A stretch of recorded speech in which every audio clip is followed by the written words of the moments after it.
Balatro, my beloved not poker obsession that's been going on since we've covered it, is finally reaching its final form of obsession. It's coming to mobile devices. That's right, that means pretty soon everyone can have a crack at not poker. And that also means that you can now have this gesture, which somehow has a R34 fan base, so yeah. Get your phones ready because it comes out September 26th. Welcome to Necro News, the show where we cover the hottest gaming news from the last week. This week, we'll cover the surprising twist in the Risk of Rain DLC story, Lollipop Chainsaw and Shadow of the Damned's censorship, and WB dropping the ball, and of course, a lot more. So don't forget to subscribe, turn on notifications, and like the video to keep up to date with the latest gaming news.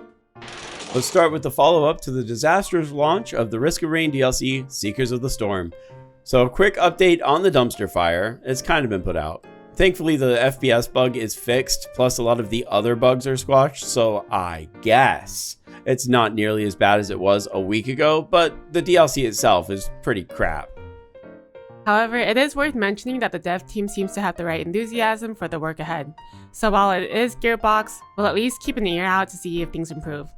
The Risk of Rain remake, Risk of Rain Returns, however, is not getting fixed, and probably will never get fixed. For the dumbest reason possible. Risk of Rain Returns was the last game developed by Hopoo Games, not Hoppo, like we thought last week.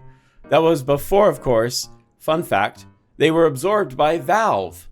If you bought the game, you may have noticed that it just got dropped and never got updated, which is weird, especially for a Steam game, because it wasn't even really just a remake. It was like a remaster sequel. Was that a stroke? No, what I mean is that it's not just Risk of Rain. They also added a bunch of stuff to it. And given the way that Steam is, like I said, you would usually see the dev continue to update the game, especially if it was broken at launch. So why didn't they do it? The answer is both simple and stupid. TLDR, it's the game's publisher. Gearbox Publishing no longer exists. The stupid part is that that's not technically true, but it technically is. But they don't exist as Gearbox Publishing because of a name change for rights reasons. And that's because Gearbox Software, the developer studio, is owned by 2K.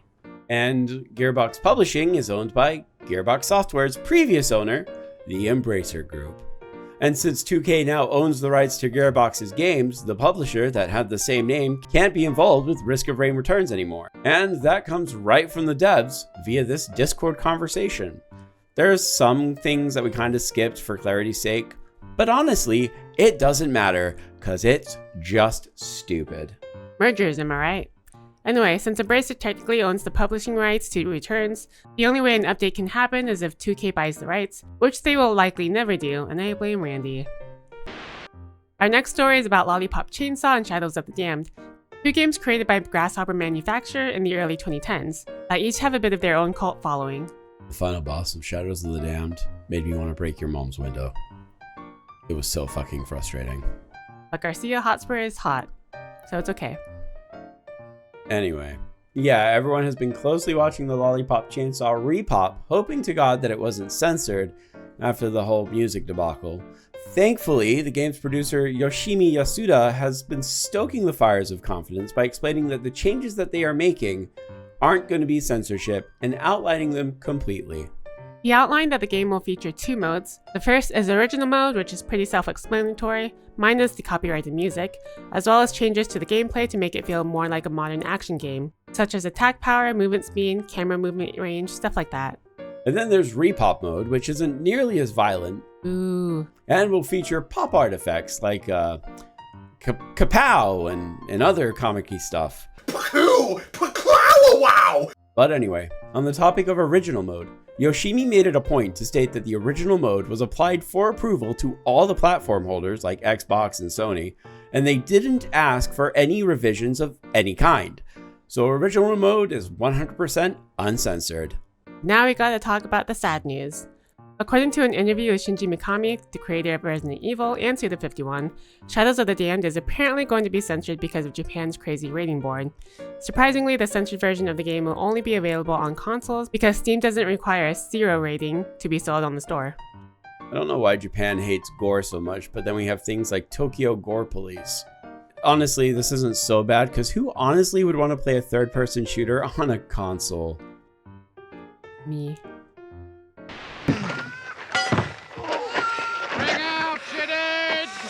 This next part isn't really going to be like a regular series or anything, but honestly, these next stories are all about how companies are just dying.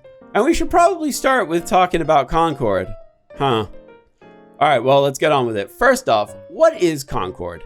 Well, it's an Overwatch clone, a hero shooter. One that Sony spent about $100 to $200 million on, and the developer, Firewalk Studios, has spent an actual 8 years making. Firewalk Studios was started in 2018 and was working on Concord even before Sony bought them out in 2023. Because, I guess they thought it was going to be the next big game. Ha. Lamau, even.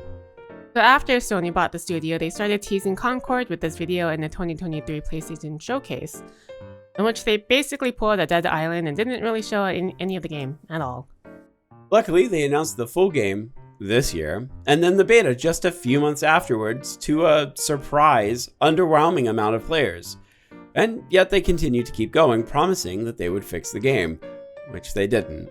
And they really seem to believe that they could, since they convinced Amazon to base one of their Secret Levels episode on the Concord universe. Which, as of now, is still happening even though the game is now literally dead and unplayable. And that's literally only 11 days after its release. There are rumors that they are going to bring back the game as a free-to-play game, but that hasn't saved film stars, so... Ubisoft is sinking! But that's not surprising for any of you longtime boomers who know we tend to say that a lot when it comes to this quadruple A developer. But now, with the release of this fucking masterpiece, we're feeling vindicated. The game has had such an apathetic response, commercially and critically, that the investors are not happy about that. Want to know who else isn't happy about it? Get on over here, I'll tell you. The foolish fools who foolishly pre-ordered the game to play it early. Why? Because they had their entire early access save data erased for the day one PS5 patch. It was so bad, the value of Ubisoft stock crashed by 10% over just 2 days, which doesn't mean a whole lot by itself, but when you take into account that Forbes stated that Ubisoft stock value has fallen 43% from what they started the year with, going from roughly 21 euros to about 15 euros, it's pretty obvious that they're dying. I mean, to be fair, they've released a game called Outlaw, where you can't even steal a vehicle. But given the fact that they've cancelled cool games in favor of shit like Skull and Bones and Outlaw, and Sands of Time is still not out, I don't know who's really surprised. Final story for the week, Rocksteady is getting a wave of layoffs. I think this is the first time I've ever said this about layoffs, but... No booster, no matter how terrible Suicide Squad sucked, no one deserves to be fired because of it. However, due to the overwhelmingly underwhelming sales and performance of Kill the Justice League, I'm a f***ing stupid! WB has cut a lot of people from Rocksteady. This is part of that ongoing thing that WB is doing, where they're trying to save every last penny because as a company, they're literally dying. It's crazy. If only they just let people make games about a thing that they liked. Could you imagine that? Like a Beetlejuice point and click? Or a Superman video game that isn't shit? Well, they do have Harry Potter. That's seemingly what they're focusing on right now, as Hogwarts Legacy 2 is one of their main priorities right now. Unfortunately, given how they're handling the Quidditch game, with its microtransactions, $40 price tag, live service bullshit, and ignoring players' feedbacks, I doubt they learned. $40, live service, microtransactions, not listening to player feedback. Are we sure that Sony didn't make this game? Ha! I still want to play it though. No Buried Alive banger this week because we are adults. Adulting. However, here are the games coming out this week. There's a Rugrats game coming out? Yes, and it's based on the GBA game. Okay, but yeah, we'll focus on that and not Funko Fusion, which is coming out. I've got a loads of weeks, so we're going to change the days a little bit. I'll be streaming Lies of P on Friday and Sunday, and Booster will be doing something on Wednesday. He isn't sure what though. It's going to be Minecraft, Marvel, or Dynasty Warriors. Additionally, according to this poll, we're going to try going back to streaming on Twitch and YouTube, so follow us over there if you'd rather watch on Twitch. And that's it for this week's Necro News. If you like what we do here and want to keep up to date, subscribe to the channel. And a very special shout out to all of our channel members who give us an extra boost every month to help us continue this channel. That's all we have for this week. So until next time, everyone, goodbye.